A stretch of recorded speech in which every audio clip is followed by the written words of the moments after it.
Hi, fifth graders. We're in chapter 9. Today we're working on lesson 5, add unlike fractions. Let's read this Math in My World example 1. So in the morning, an octopus swam for 1/3 of an hour. In the afternoon, the octopus swam for 1/4 of an hour. For how much of 1 hour did the octopus swim altogether? So we're talking about this specifically because these units are different. So we have units of 3 and we have units of 4, but we have to add them together. So essentially we have two very different numbers, right? We can't just add straight across here because they're not like units, meaning they're not in the same fraction form. So we need to do something to find equivalent fractions, okay? And let me show you how that works. So first thing here, we need to write equivalent or like fractions using the least common denominator, LCD. The LCD of 1/3 and 1/4 is 12. How nice. They just told us right off the bat. All right, so how we find these equivalent fractions are in the steps to follow. So 1/3 plus 1/4, that's originally what we're looking at solving, right? Equals 1/3.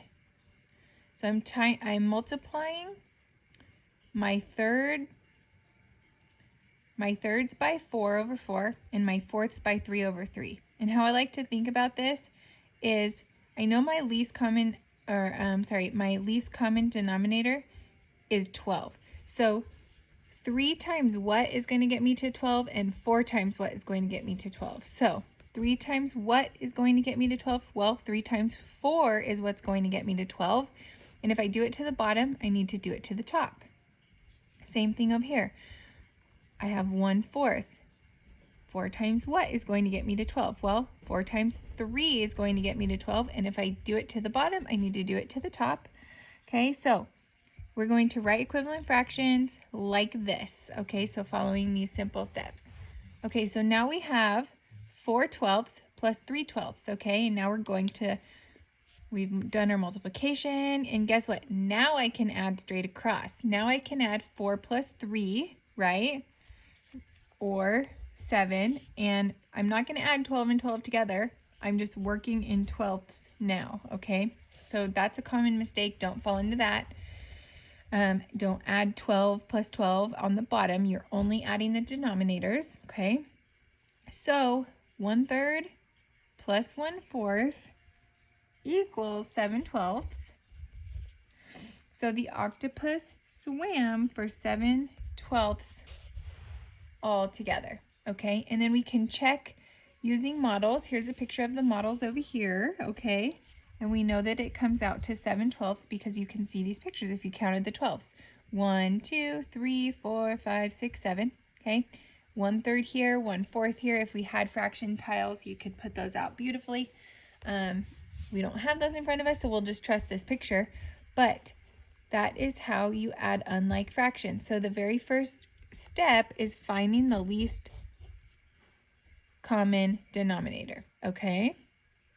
And then thinking about how can I get this denominator to this denominator, okay? And then do it to the bottom, do it to the top.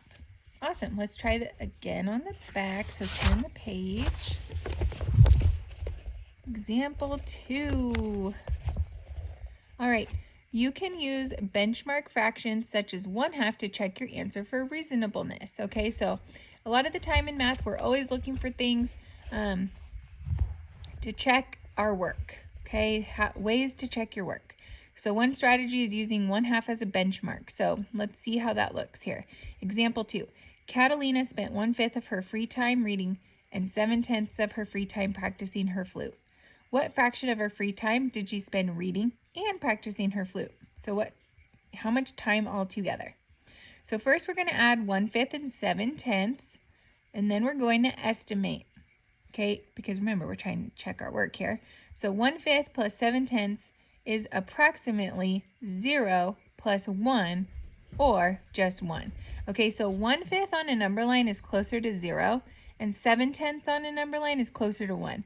I know that because 10/10 equals a whole, and 7 is 5 or higher. It's pretty close, okay?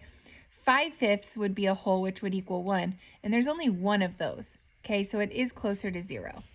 So we can write equivalent like fractions using the least common, the LCD, the least common denominator is 10. Okay, so 1/5 plus 7/10. Okay, I'm trying to get to 10 is my target number for my denominator. So 5 times what is going to equal 10? Well, 5 times 2 is going to equal 10. Okay, so if I do it to the bottom, I do it to the top. 1 times 2 is 2. 5 times 2 is 10. So 2/10 plus 7/10.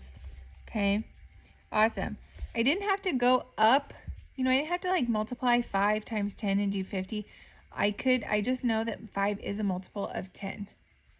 Okay, so now I can add 2 plus 7, which equals 9. I'm sorry, 2 plus 7 over units of 10, or 9/10. Add like fractions. Okay, so we know that Catalina spent 9/10 of her free time reading and practicing her flute. So we can check our work because we know 9/10 is very close to 1. Now remember, 10/10 equals a whole, so that's how I can know it's close to 1. Awesome. So you're going to go on and you're going to do the guided practice.